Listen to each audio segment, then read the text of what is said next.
Kuna mfanyakazi mmoja kule TRA Dar es Salaam alikuwa analipwa mishahara 17 kwenye akaunti tofauti 17. Tumeshaamua anapelekwa mahakamani. Nilipokuwa nikiapisha wakuu wa mikoa kwamba nataka wafanyakazi hewa wote watolewe kwenye payroll ndani ya siku 2, najua uchambuzi bado unaendelea na taarifa zilikuwa zikamilike kesho.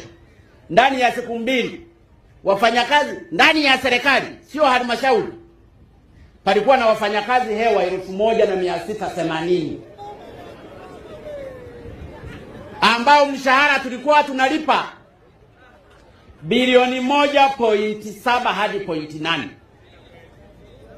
ambao tumepona kuwalipa kwenye mwezi huu.